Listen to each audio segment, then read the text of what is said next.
Mysterio, aka Quentin Beck. Overall, he's a really cool character. I've always, for as long as I've known Mysterio, wanted him on the big screen.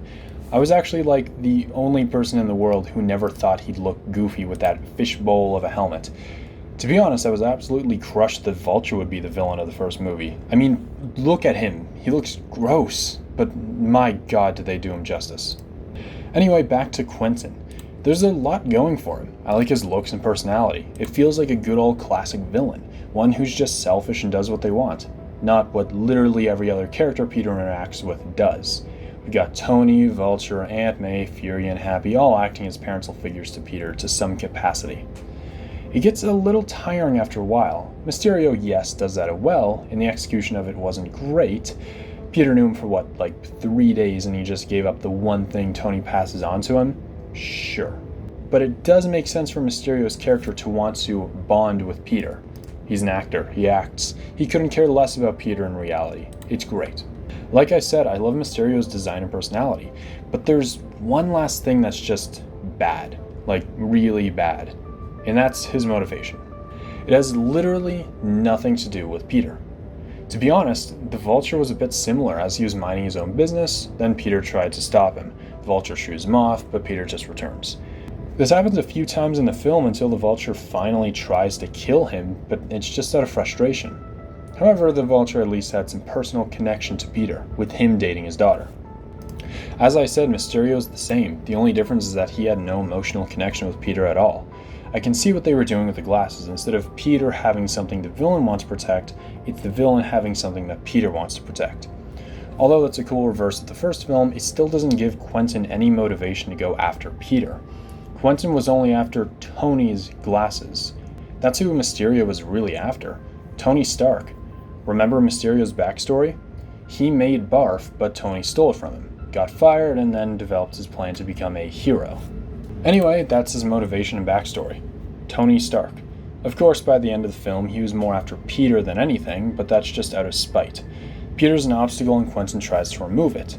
Watch when Quentin kills Peter. He looks at the train when Peter gets hit, looks off to the side and says, "Edith, access files to Peter Parker's class trip. I need them to fly home from London." He immediately moves on from Peter into the two others that could get in his way. It's not until the final battle when Quentin really wants Peter dead, but again, that's just out of spite. Peter, like always, is just another obstacle. That's cool and all, but I'd rather the main villain really want to kill Peter, not just because he's in the way, but because he truly despises him. I could say the same thing about Vulture, but it's in his character. He doesn't want Peter dead, and that's the point. He's not a classic villain simply because he's evil, like Mysterio is. All the Vulture wants to do is keep his family safe. No one has to die, but they will if they get in his way. So how do we fix Mysterio to still be comically evil, but have more of a motivation against Spider-Man? Here's the alternate backstory that I've come up with. Quentin Beck was an extremely smart kid in school, but loved theater. He was both a science and drama nerd. After university, he had become an employee of Tony Stark and had always idolized him. At the age of 28, he had witnessed Tony Stark become Iron Man for the first time. It was that day he dreamed of becoming like him. If Tony Stark can become a superhero at the age of 38, he can surely do it too, right? Throughout the years of working with Stark, they had worked on many projects together. One of them being the crudely named BARF technology that he and Tony worked on. Unfortunately, Tony stole all the credit and used it for therapeutic reasons.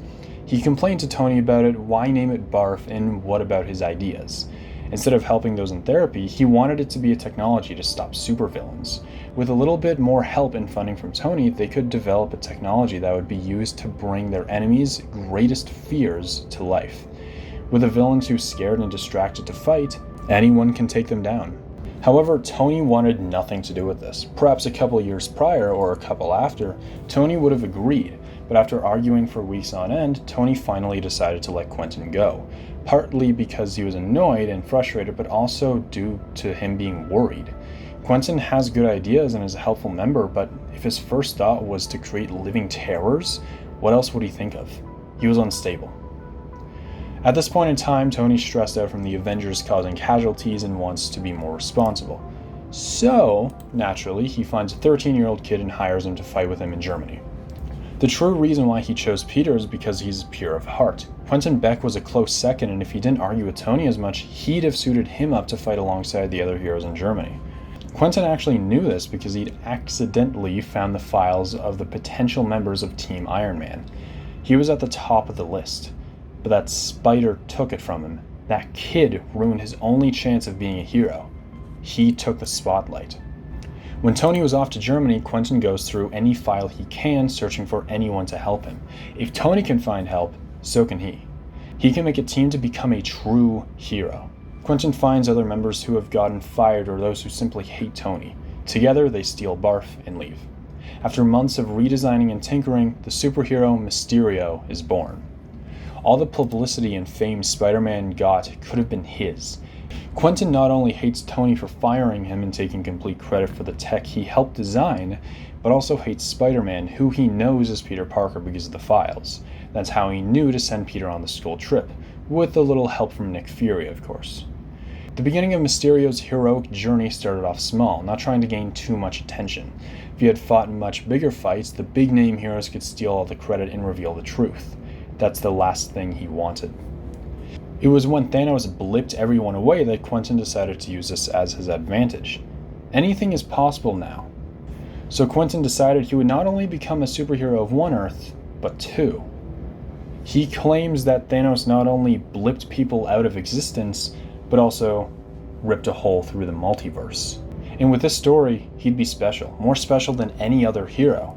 He'd be bigger than Iron Man. As it goes, Peter gives Quentin his glasses. They try to kill each other a few times, only that Quentin really wants to kill Peter. He was only able to hide his thirst for blood initially because of his years of acting. In any fight he and Peter had, Quentin tried his best. The final fight goes as usual. He tries to trick the kid one last time, but fails. He lies on the ground, dead, as Peter walks away. Or is he? So that's my version of Mysterio. To be honest, not much had really been changed. Just a few additions that could have easily been slipped in there.